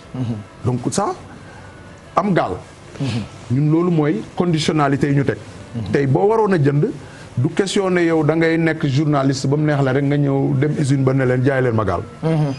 wala nga yore say milliards ba mu neex la nga ñëw ne jaay ma production année bi yëpp non état bi dafa am lu mu bëgg mooy cible am mooy nappkat yi. mais nappkat yi aussi da ngay doon nappkat bu nekk en règle. boo nekkee en règle su ñuy jaay yow la ñuy jaay en priorité. donc loolu je crois que lu am solo la loo xam ne baax na aussi ñu wax ko. monsieur le maire baax na aussi ñu wax ci prix yi. prix yi sànq yaa ngi wax. nombre de places yeeg. gaal yi ñaata la mais prix yi nappkat yi actuellement ñi ngi taxaw di xaar. prix yi ñaata lañ ko mën a jaayee nu mu gën a ba xam ndax ñoom dina yegg ci seen poche. waaw dafa am ay catégories xam nga boo seetloo tey gaali bant yi. parce que prix aussi da ngay comparer. pour mu am sens. gaalu bant yi li ma xam mooy seen prix ça tourne autour de 2 millions les pirogues moyennes. président de la république déjà subventionné leen moteurs yi. moteur bu doon jar 1 million 500. léegi 1 million ngay fay. 1 million lañ lay subventionné nga fay 500 000. donc boo calculer loolu yëpp mën nañ ne gaal bi mu ngi lay dikkee autour de 2 millions 500. bu dee gaal bu yemamaay bu yemamaay. bu dee gaal bu yemamaay comme bi ñu wane sànq. bu 10 mètres bi. prix bi mu ngi tourner autour de 6 millions. alors durée de vie. qualité durée de vie ak capacité gaal bi. gaalu bant boo ci def ñaari at ñetti at xëy na war nga cee defar xaalis bu bari pour defar ko. loolu benn la ñun ñëpp xam nañ insécurité bi ci nekk. tey gaali bant bu dalee ci xëy day désintégré li tubaab bi wax désintégré mooy tas. yu ci bari gaali fibre de verre bu dalee ci roche day ne cocc taxaw comme béton la. donc loolu beneen avantage beneen bi sécurité. voilà beneen bi mooy durée de vie. donc gaalu bant bi xëy na boo defaree ñetti at nga defar beneen defaraat xëy na après mu jeex nga war a defaraat beneen gaal alors que gaalu fibre de verre bi mën nga ko def fanweeri at du bouger. Investissement dans le long terme. voilà je pense que c'est ça investissement dans le long terme boo xam ne vraiment doo ci nekk di defaraat donc loolu mooy li nga xam ne moom mooy tarif yi bu dee transport bi gaal yi nga xam ne dañ yu 15 places la. autour de 15 places 12 places mu ngi jar ay 15 millions. bon li may wax yëpp nag c'est les prix ñun yi ñu calculer ñu d'accord ak partenaire bi hors taxe hors douane. voilà loolu daal mooy li nga xam ne mooy tarif. subvention ci ginnaaw est-ce que l'État peut venir en appoint pour gën a def accessibilité bi. alors man à mon niveau li ma mën a wax tey mooy président Macky Sall keroog nee na salaire yi 800 milliards nee na service de la dette c'est autour de 800 milliards donc defe naa. boo calculer mooy 1600 milliards yoo xam ne ñu ngi koy dépenser ci ay trucs donc suñu réew tey amul xaalis. donc man mënuma toog fii tey di diggee ne subvention dina am par contre li nga xam ne am na ba pare mooy moteurs yi def nañ ko. gaal yi wax naa conditions yi tax nga ñu mën la jaay gaal suñu objectif mooy sa gaal en bois boo ko delloo dañ koy valoriser. suñu ko valoriser mën nañ koo dindi ci prix bi ñun suñu xalaat pour le moment ñun au niveau de la SERN loolu lañ tur mais décision bi moom ci kilifa yi lay jógee mais gis nañ ne loolu au moins dina dimbale nappkat yi tey ñun gaal yi ñu commandé muy la première production cette année ñun noonu parce que l'argent public la ñu yore ñun du l'argent privé donc li ñu bëgg mooy bu ñuy joxe képp kuñ jox fekk nga am permis de pêche am licence nekk en règle da ngay delloo sa gaal parce que outil problème mu capacité de pêche dafa am maanaam bu fekkee ne ñun dañoo bàyyi gaal yi bant yi ñu continuer 20 000 ñu ñëw defaraat 20 000 gaal en fibre de verre mais kon suñu ressource halieutique yi fan la jëm. donc il faut ñu retirer ndànk-ndànk gaal yi bant yi pour que gaal yi fibre de verre yi mën na remplacer. donc ci politique boobu la ñu nekk. waaw man foofu laa doon ñëw monsieur le maire dama doon laajte li ma doon laaj sax da nga cee mujj tontu dama doon laaj ndax am na teg parce que damay gis ni ñun fii ñu nekk nii Sénégal da ngay gis ku yor or bu sax bu màgget dem kii tëgg bu jox ko or bi daal di koy teg xaalis bu jox la bu bees dama doon laajte ndax am na teg waaye yow mujj nga cee tontu ma doon laajte ndax obligation la pour gaalu bois yi ñu pousse fii pour yële ñu ñëw ak bu dee loolu obligation la ñoom est-ce que am nañ ultimatum nii ci date sangam ci la fi gaal yëpp war a pousse pour yii moo ko moom yii moo war a commencer daw. waaw xam nga bu fekkee ne yow mën a goo satisfaire sa marché. après ñu doog a jàll ci politique. voilà pour gagner du temps. parce que madame le maire itam mu ngi xaar ci ginnaaw mu tontu ci question boobu ñu jàll. ci monsieur le maire. xam nga bu fekkee ne yow mënoo satisfaire sa marché. xam nga mënoo forcer nit ñi ne leen li ngeen yore bàyyi leen ko tey bu fekkoon ne am nañ capacité de 20 000 pirogues. dinañ ne nag dañ koy remplacer voilà ni ñu leen di jimbalee voilà ni ñu ko war a defee mais comme ñun par tuuti lañ mën a def pour le moment napp bi aussi c'est l'économie nationale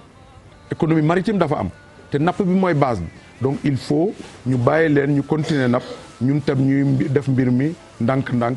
di ko remplacer. en tout cas Pape Cheikh defe naa ci projet bi daal. ñun moom li ñu def rek mooy sant ci yàlla. parce que vraiment lii moo doon suñu objectif. mooy fexe ba Sénégal am usine. ci PSE bi la bokk. jox nañ ñu ay moyens jox nañu ay ressources. ba yàlla def na lii am na. kon dañ koy santé suñu borom bu baax a baax. mais gaalu bant nag dafa bokk ci Sénégal limite ci patrimoine mook car rapide boo dee nataal géej Sénégal ci carte postale bi da nga ciy def. gaalu bant est-ce que après du regrettable ñu dem ba mbir yi dox ba gaalu bant yooyu dootul exister. xam nga bant moom ñun ñëpp xam nañ ne dafa bari inconvénient wax nañ ko fii. déforestation waruñu encourager bant. mais bu fekkee sur le plan visuel xam nga gaal wax naa ne ñun dañoo jël li suñuy maam yi defar moom lañ moderniser. donc forme bi changé wul. forme bi changé wul li ci des xam nga mooy dessin yooyu ñu ciy def. kër maam Kumba xaw ma lan vert jaune rouge yooyu mën nañ koo dessiner ci gaalu fibre de verre bi. donc yow boo ko gisee sur le plan visuel doo mënoo jàpp ne gaal bi sax gaali fibre de verre la wala gaali bant la. d'accord mën nga koo peinture def ci lu la neex. ba mu mel ni gaaru maari mais waruñoo encourager nag. pour des raisons culturelles rek. voilà ñu bëgg a encourager. gaalu bant. sur le plan culturel tenir nañ ci compte. moo tax changé wuñu fondamentalement forme gaal yi. ñu bañ ko fàtte ay laaw la cat dañ ko daan bind ci gaal yi. voilà sunu gaal car macha allah. bu ma kenn catu maa bëgg sama yaay. waaw lu leen neex ñu bind. ay may ñu jàmm. ay laaw la cat waaw. damaa bëgg a wax waaw ay papa ay damaa bëgg a wax. ak mayel awa ngay wax tuuti yooyu yëpp dañ koy bind ci gaal. lu la neex ñu bind lu la neex.